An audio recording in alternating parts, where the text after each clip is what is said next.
waxay la magac baxday waxaan ku riyooday ama waan riyooday. qisaduna waa sida soo socota.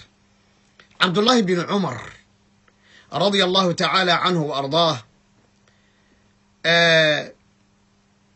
wuxuu noo soo guurinayaa oo uu yidhi nin saxaabada ka mid ah waqtigii nabiga sallallahu alayhi wasallam waxay ahaayeen kuwa hadday arkaan riyo nabiga oga qiseeya sallallahu alayhi wa alihi wasallam. يعني الله نينكي ريا أركا أما الرياضة رياضة أي طبعا مركز دنبا حدود لو سمين دونا. لكن كان الرجل في حياة رسول الله صلى الله عليه وسلم إذا رأى رؤيا قصها على النبي صلى الله عليه وآله وسلم. هدي السحابي صحابة كمذا الرياء أركو نبي أغشي كينشري صلى الله عليه وسلم. أنا الرياضة وكسب بحواي بيري نقفل ومر رياضه waxaan tamaniyay waxaan doonay waxaan jeclaaday inaan riya arko aan nabiga uga qisayo aan nabiga u sheegay sallallahu alayhi wa alihi wasallam. uu istilmaamaya wuxuu yiri waxaan ahaa wiil yar oo dhalinyaro ah oo aan wali guursanin ayaan ahaa buu yiri. masjidka ayaan seexan jiray dhaxdiisa waa waqtigii nabiga sallallahu alayhi wa alihi wasallam. haddaba habeenada kamida aniga oo masjidka dhex jiifa waxaan arkay riyadii aan jeclaan jiray inaan arko. talo muxuu arkay Cabdullaahi bin Cumar radiyallahu ta'ala anhu ardaa. runtii riyo cabsi badan buu arkay. wuxuu yiri waxaan arkay buu yiri sida ayadoo laba malag inay iqaateen oo kale oo xagee igeeyeen inay naarta igu tuureen oo kale. nacuudu billahi tabaaraka wa ta'ala. laba malag ba iqaaday kadibna si iisi wadeen baan waxaan dareemayaa inay naarta igu tuureen. naartii buu marka tilmaamayaa nooca ay ahayd ayuu tilmaamayaa. naartii markuu tilmaamay ayaa haddana wuxuu yidhi dad aan anigu garanayo ayaaba ku jiraba. acuudu billaah wa nacuudu billahi tabaaraka wa tacaala. waxaan guda galay inaan dhaho acuudu billahi min annaar acuudu billahi min annaar inaan ilaahay ka magan gala naarta ayaan guda galay buu yidhi. malag kale oo saddexaad ayaa ila kulmay buu yidhi. malag kaloo saddexaad baan la kulmay kadibna wuxuu igu yidhi ha cabsanin yani laa takhaaf ha cabsanin. sidaas bayna qisadii ku dhammaatay. qisadu maxay ahayd?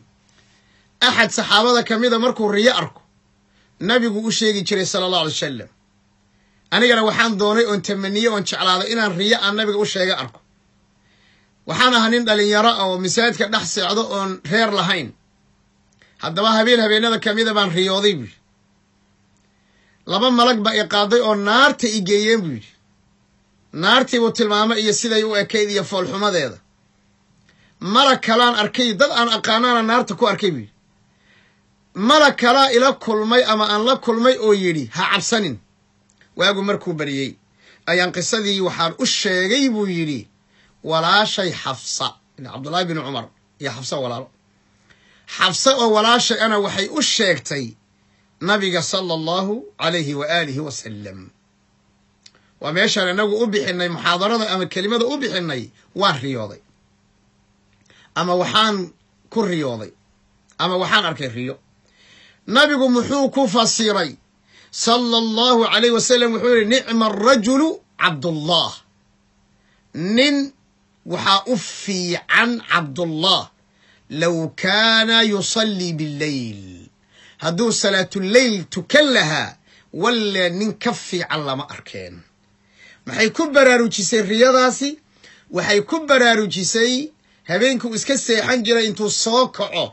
ولذلك سالم ومولى عبد الله بن عمر آيات الماما يا الرياضة كدي وحيري. فكان عبد الله بعد ذلك لا ينام من الليل إلا قليلا.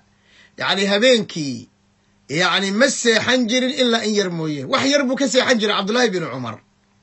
إذن ريوين كقيب وحاكمذا كبراروجين يا دادكو مانتا ريوين بدر وكل دوان بيكون ريوضان.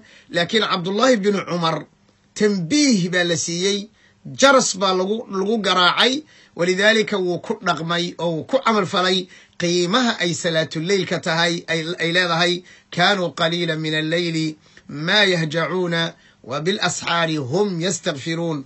وقال تعالى تتجافى جنوبهم عن المضاجع يدعون ربهم خوفا وطمعا ومما رزقناهم ينفقون.